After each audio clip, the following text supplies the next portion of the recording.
Hello and welcome to my YouTube channel. So today we are going to understand another concept of Dr. Baba Saheb Bhimrao Ambedkar, the concept of Dalit. तो concept of Dalit क्या है, meaning of Dalit क्या होती है according to doctor B R Ambedkar. ठीक है, तो इसको हम समझेंगे, लेकिन यहाँ मैंने आपको फ्रंट लाइन पे ही आपको दिखेगा जो थंबनेल है, एजुकेट ऑर्गेनाइज एंड एजुटेट। ये इन्होंने एक नारा दिया था, स्लोगन दिया था, किन के लिए? दलित्स के लिए, कि उनको अपनी सिचुएशन अगर चेंज करनी है, एजुकेट ऑर्गेनाइज एजुकेशन, यानी एजुकेट हो जाओ, पहले पढ़ो, फिर ऑर्गेनाइज हो जाओ। ऑर्गेनाइज मतलब फिर साथ साथ चलो, यूनिटी में चलो, ग्रुप में चलो, ठीक है, एक लीडर के अंडर चलो, और फिर एजुटेट करो, और फिर अपने राइट्स के लिए लड़ो। ठीक है, तो ये नेट और सेट के एग्जाम्स में कभी कभी आ जाता है कि डॉक्टर बाबा साहब भीमराव अम्बेडकर ने क्या मंत्र दिया था। ठीक है, द्यम ए मंत्रा, किन के लिए? दलित के लिए। तो वो यही था, एजुकेट ऑर्गेनाइज एंड एजुटेट। ये लास्ट में भी हम पढ़ेंगे। तो चलिए हम समझेंगे आज कंसेप्ट ऑफ दलित। होता क्या है कंसेप्ट ऑफ दलित? तो दलित हम किसे बोलते हैं, किन लोगों को हम दलित बोल सकते हैं? इंडियन सोसाइटी में ये नाम किन के साथ जोड़ा जाता है? तो जनरली वर्ड दलित जो है ये इंक्लूड्स, इनमें हम इंक्लूड करते हैं किन किन को? Those who are designated in administrative जो parlance as schedule caste, schedule tribe, ST, SC and other backward class. मतलब जो दलित हैं, दलित हम किनको बोलते हैं इंडियन सोसाइटी में? अगर हम देखेंगे दोज हु आर डेजिग्नेटेड मतलब जिनको क्या किया गया है, जिनको नॉमिनेट किया गया है इस नाम के लिए, जिनको अपॉइंट किया गया है, नॉमिनेट किया गया है कि ये लोग हैं। ठीक है, कौन? एडमिनिस्ट्रेटिव पार्लेंस मतलब लैंग्वेज, जो स्पेसिफिक लैंग्वेज यूज की गई है एडमिनिस्ट्रेशन में, पॉलिटिकल सिस्टम में या कॉन्स्टिट्यूशन में, तो वो कौन से हैं? यानी ST schedule caste, ST schedule tribes and other backward classes. तो अगर हम एडमिनिस्ट्रेटिव की लाइन से देखेंगे, अगर हम एडमिनिस्ट्रेटिव की लैंग्वेज में देखेंगे, तो एडमिनिस्ट्रेशन पॉलिटिकल सिस्टम ने किन को दलित कहा है? वो बनते हैं एससी, एसटी और अदर बैकवर्ड क्लासेस। तो ये पॉइंट समझ में आया, क्लियर हो गया।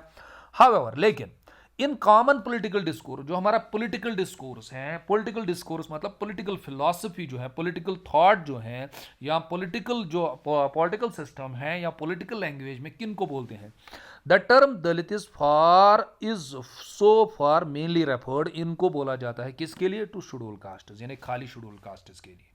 ठीक है, पॉलिटिकल डिस्कोर्स, पॉलिटिकल फिलॉसफी में हम बोलते हैं दलित खाली किनको? जो शेड्यूल कास्ट्स हैं। ठीक है, लेकिन हमारा जो एडमिनिस्ट्रेटिव सिस्टम है, एडमिनिस्ट्रेशन की लैंग्वेज जो है, उसमें अपॉइंट किया गया है, और उसमें किसने रखा गया, किन को रखा गया? सभी को, एससी, एसटी और अदर बैकवर्ड क्लासेस को। ठीक है, the term schedule caste was, ये शेड्यूल कास्ट जो टर्म है, जो हमने कहा कि पॉलिटिकल डिस्कोर्स, पॉलिटिकल फिलॉसफी में हम इनको बोलते हैं, तो ये कब यूज हुई थी? Was used for the first time by the British in the government of Indian act 1935।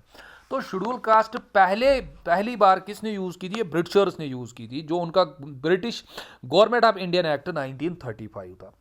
Parallel to this, इसके बाद the untouchable caste were known as depressed class in public discourse. उसके बाद अनटचेबल कास्ट जो था, इसको consider किया जाता था depressed class in public discourse, यानी लोगों में इसको कंसिडर किया जाता था ये एक डिप्रेस्ड क्लास है, जिनके साथ एक्सप्लॉइटेशन होती है, जिनको डिप्रेस, इंफीरियर कंसिडर किया जाता है सोसाइटी में, politically, socially, economically, culturally, religion lines पे भी सबसे ज्यादा इनको कंसिडर किया जाता था। ठीक है, तो Mahatma Gandhi gave them the name of Harijans, तो महात्मा गांधी ने इनको क्या नाम दिया था? हरिजनस। किनको? दलित को। उसका मतलब क्या होता है? उसका मतलब होता है man of god. So Gandhi himself did not coin the name, इसने ये खुद नाम कॉइन नहीं किया। He borrowed the name from the bhakti saint of 17th century Narsimha Mehta.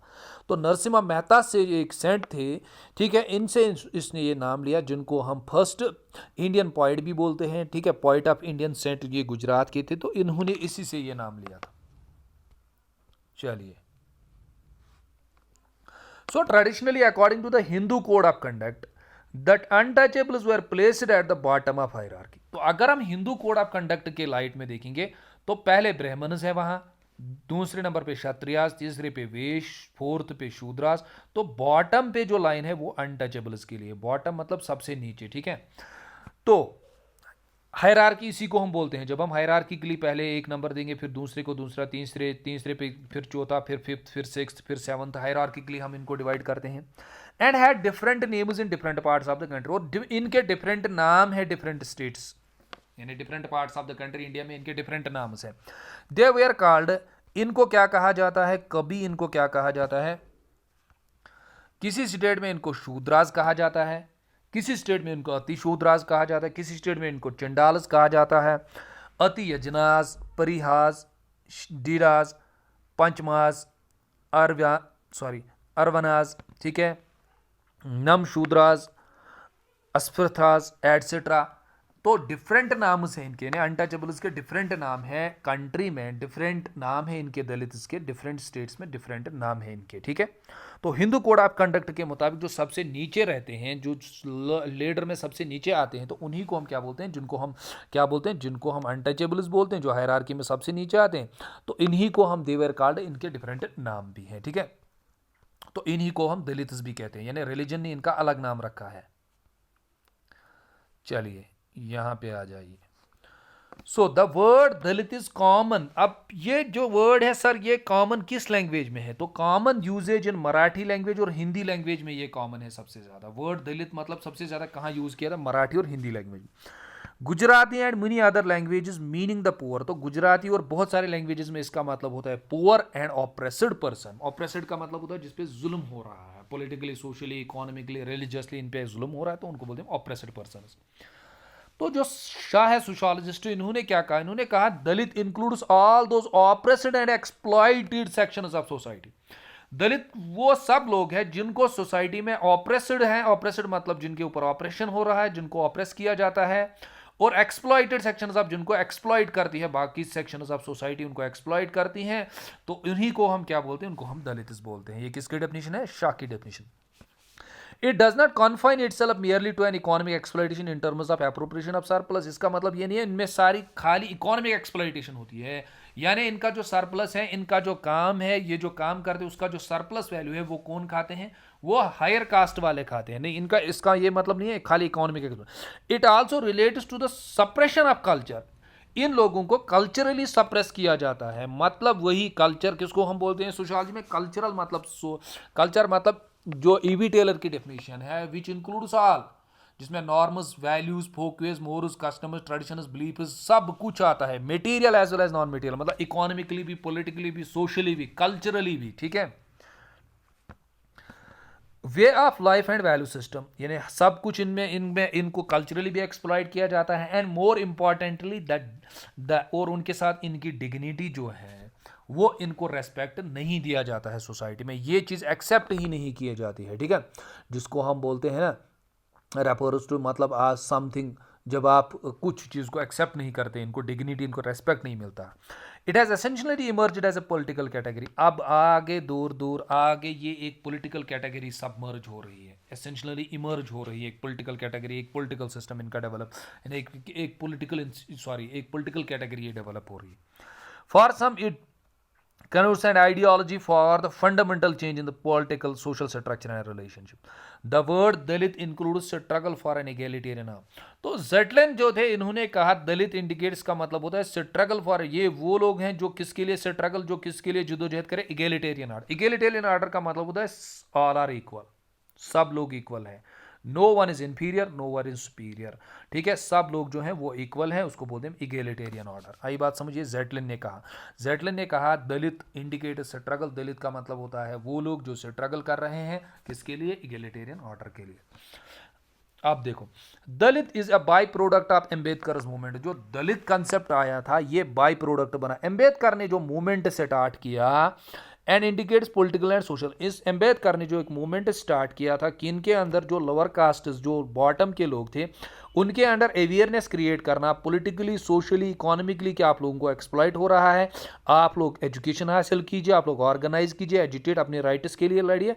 तो उसी की वजह से हम कहते हैं बाई प्रोडक्ट, उसी की वजह से एक कंसेप्ट आया जो हम दलित कंसेप्ट कहते हैं। जो वर्ड दलित आया इसको हम बोलते हैं by product of Ambedkar movement, जिसको हम सोशियोलॉजी में बोलते हैं अनइंटेंडेड। तो दलित वो अम्बेडकर का मकसद क्या था, इनमें क्या डेवलप करना, पॉलिटिकल एंड सोशल अवेयरनेस। तो वहीं से एक कंसेप्ट निकल के जिसका नाम रखा गया फिर Dalit. Ambedkar adopted a different approach and philosophy for the emancipation of schedule. तो अंबेडकर जो थे, डॉक्टर भीमराव अंबेडकर, इन्होंने एक डिफरेंट अप्रोच फॉलो किया और फिलॉसफी क्यों, for the emancipation of schedule caste, कि शेड्यूल कास्ट जो है उनको इमेंसिपेट किया जाए, उनको उनके अंदर अवेयरनेस की जाए, उनको एजुकेशन की तरफ मोल्ड किया जाए, मोबिलाइज किया जाए, उनके अंदर अवेयरनेस क्रिएट की जाए, ठीक है। He wanted to liberate the Dalits, वो चाहते थे दलित्स को लिबरेट करना। लिबरेट का मतलब होता है फ्री करना, ठीक है, उस एक्सप्लॉइटेशन से उनको आज़ादी देना, नजात देना। Liberate the Dalits by building and an egalitarian social order. Egalitarian मतलब वो सोशल ऑर्डर, वो सोसाइटी बिल्ड करे जहां सबको इक्वल रेस्पेक्ट मिले, जहां सबको इक्वेलिटी मिले, जहां इंफीरियरिटी और सुपीरियरिटी का कंसेप्ट ना हो। Egalitarian social order which he believed was not possible, उसने कहा यह पॉसिबल ही नहीं है। क्या? दलित्स को फ्री करना, दलित्स को इगेलिटेरियन सोसाइटी में इगेलिटेरियन ऑर्डर डेवलप करना was not possible with in the fold of Hinduism. इसने कहा हिंदुइज्म के अंदर ये पॉसिबल नहीं है, ये नहीं हो सकता है। हुज वेरी स्ट्रक्चर, जिसका जो स्ट्रक्चर है वो हायरार्किकल, क्योंकि हिंदुइज्म का स्ट्रक्चर इसने कहा हायरार्किकल है, यहाँ लोगों को डिवाइड किया जाता है हिंदुइज्म में, ब्राह्मण, क्षत्रिय, वैश्य, शूद्र, ठीक है, hierarchical which regulates regulated the Dalits eight the bottom. तो इसमें हिंदुइज्म में इसने कहा कि दलित्स को बॉटम के लाइन पे रखा जाता है, सबसे नीचे। ही असर्टेड, इसने क्या कहा, इसने असर्ट किया, असर्टेड का मतलब होता है कॉन्फिडेंशियली, इसने ये कहा that the Dalits should come forward, उसने कहा दलित्स को फॉरवर्ड आगे आना चाहिए, एंड असर्ट, क्या करना चाहिए, देयर ओन काज, उनको अपने काज के लिए लड़ना चाहिए, ठीक है, अपने काज के लिए काम करना चाहिए। ही गेव देम मंत्रा, कैसे करेंगे उस, वो भी इसने कहा किस तरीके से कहेंगे। ही गेव देम मंत्रा, इसने उनको एक मंत्रा दिया जिसको हम बोलते हैं एजुकेट। पहले इनको एजुकेशन हासिल करनी पड़ेगी, फिर इनको खुद को ऑर्गेनाइज करना पड़ेगा। ऑर्गेनाइज मतलब साथ साथ चलना पड़ेगा, एक अपनी एसोसिएशन बनानी होगी, किसी को लीडर बनाना होगा, उसके अंडर चलना पड़ेगा इनको। उसके बाद ये एजुटेट कर सकते हैं अपने राइट्स के लिए, ये क्लेम कर सकते हैं और लड़ सकते हैं अपने राइट्स के लिए। तो इस तरीके से ये लोग क्या कर सकते हैं, ये लोग जो है इमेंसिपेट हो सकते हैं, ये लोग जो है इगेलिटेरियन ऑर्डर क्रिएट कर सकते हैं। तो ये कंसेप्ट ऑफ दलित था जो किसने दिया था, जो डॉक्टर भीमराव अंबेडकर ने हमें दिया था। तो कंसेप्ट ऑफ दलित होता क्या है, दलित हम किसे कहते हैं, पहले हमने कहा पॉलिटिकल डिस्कोर्स में हम कहते हैं ST SC और OBCs को दलित, फिर हमने कहा पॉलिटिकल डिस्कोर्स में हम खाली कहते हैं STs को, फिर हमने कहा ये जो टर्म आई थी शेड्यूल कास्ट, ये किसने दी थी, ये गवर्नमेंट जो ब्रिटिश गवर्नमेंट इंडियन एक्ट था 1935। फिर हमने कहा गांधी जी ने इनको कहा हरिजनस। फिर हमने कहा उसने जो ये कंसेप्ट लिया ये नरसिम्हा राव से लिया। फिर हमने कहा ट्रेडिशनली जो हिंदू कोड ऑफ कंडक्ट है, जो सबसे लवर होते हैं हिंदू कोड ऑफ कंडक्ट में, उन्हीं को दलित्स कहा जाता है। दे वेर कॉल्ड, उनके डिफरेंट नाम है बहुत सारे एरिया। फिर हमने शाह की डेफिनेशन को डिस्कस किया। फिर हमने कहा कि दलित जो है ये कंसेप्ट आया था भीमराव अंबेडकर की वजह से, उसने जो अवेयरनेस और पॉलिटिकल अवेयरनेस क्रिएट की थी। फिर हमने फाइनली कहा कि उसने कहा कि इनका जो इगेलिटेरियन ऑर्डर है वो हिंदुइज्म से नहीं डेवलप हो सकता है। फिर फाइनली हमने कहा, उसने कहा कि इनको अपने काज के लिए लड़ना होगा। और मंत्रा जो उसने दिया educate, organise, education, educate, organise and agitate, ठीक है। Okay, thanks to all of you.